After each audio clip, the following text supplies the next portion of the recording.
transport. Transport is the phenomena which takes place in all living organisms, either animals or plants. So, before starting this concept कि transport होती कैसे है, कौन से mechanisms animals या plants के अंदर इसके अंदर इन्वॉल्व होते हैं, हम कुछ कॉन्सेप्ट्स को पढ़ने की कोशिश करेंगे ताकि आपकी एक जनरल कॉन्सेप्ट डेवलपमेंट हो इस चीज़ के अंदर. First of all the concept of translocation.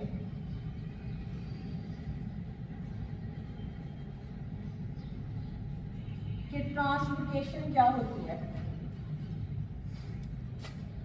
Basically, the movement of the materials through the conducting or vascular tissue of plants is called translocation. The movement of substances. कौन से substances? It may be either food, water, or other minerals जो कि उस plant की requirement है, उनकी transport या movement through the conducting और वस्कुलर टिश्यूज. थ्रू कंडक्टिंग और vascular tissues is called as translocation. अब क्या होते हैं वस्कुलर टिश्यूज़ या कंडक्टिंग टिश्यूज़ कौन से होते हैं जो मेजरली आप लोग स्टडी करते हैं? वस्कुलर टिश्यूज़ कौन से होते हैं? Xylem and phloem.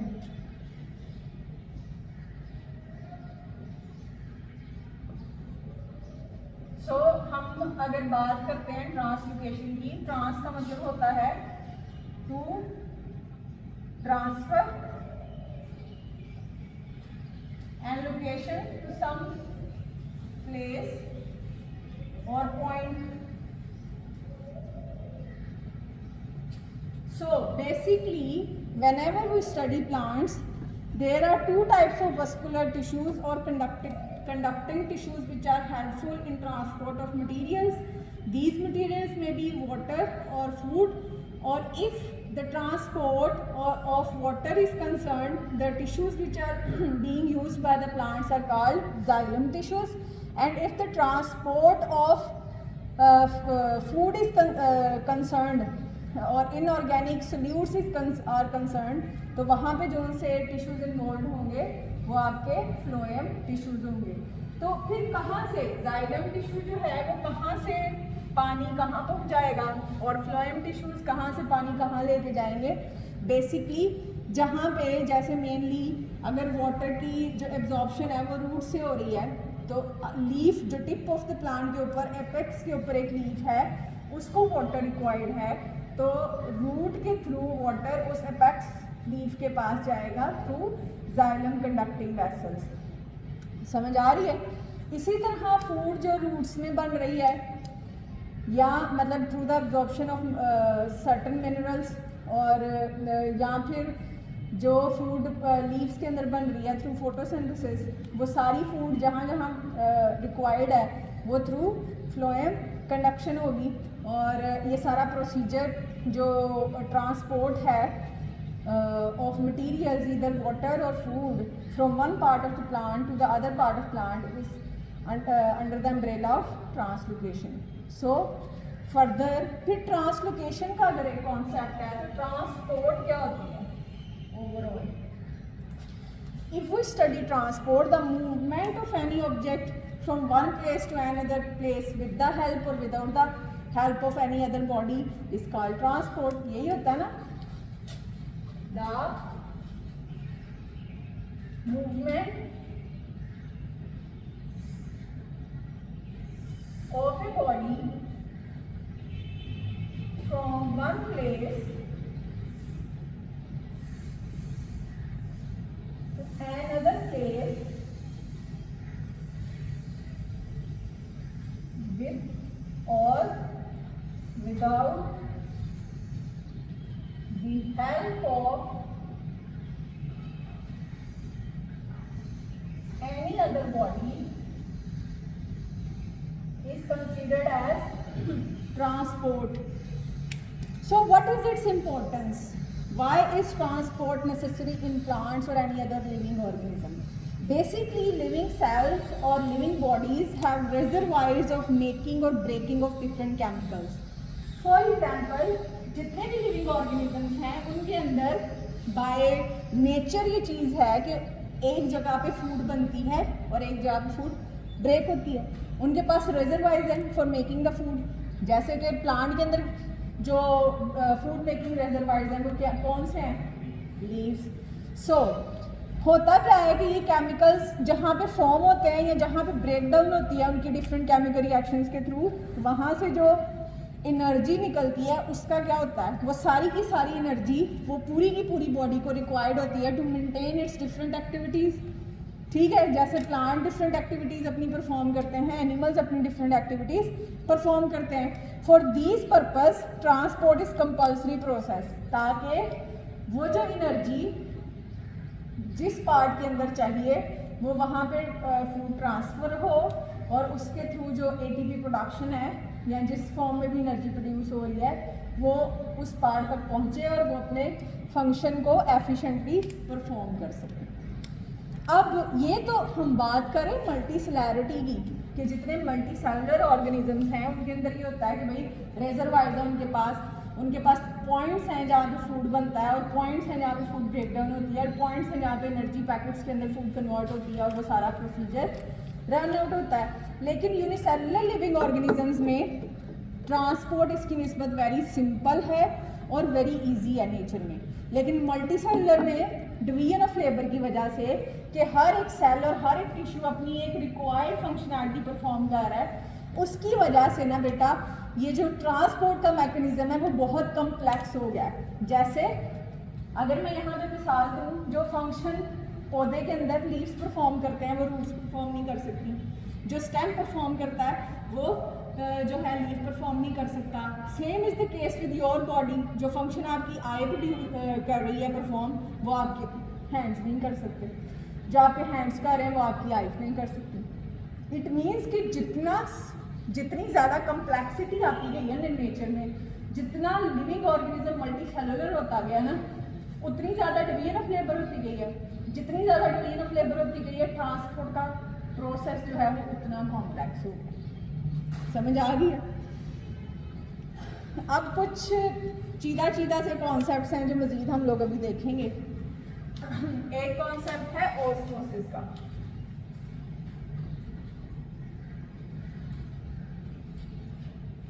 कि ऑस्मोसिस क्या होती है? हाँ जी, क्या होती है osmosis?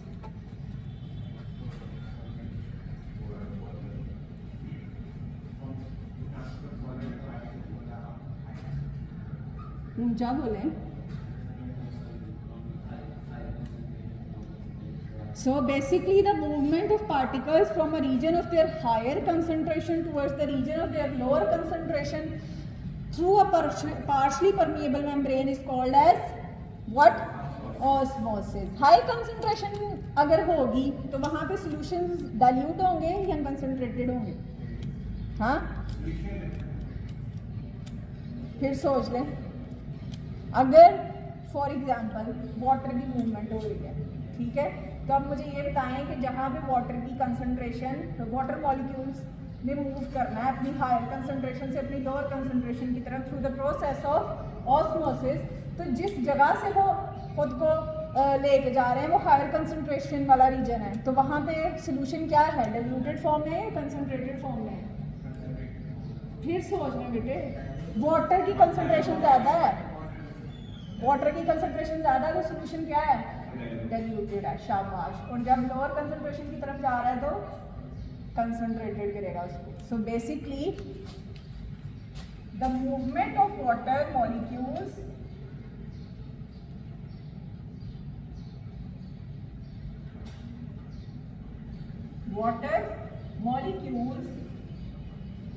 from region of higher concentration towards region of lower concentration across or through the partially permeable membrane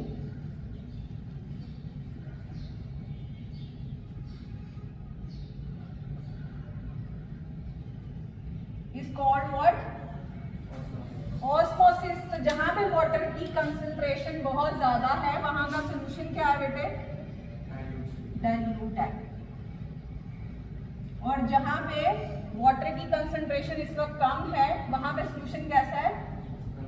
concentrated.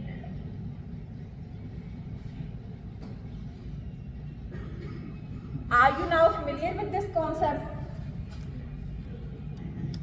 So we will move towards the next concept, that is basically solute potential or osmotic potential.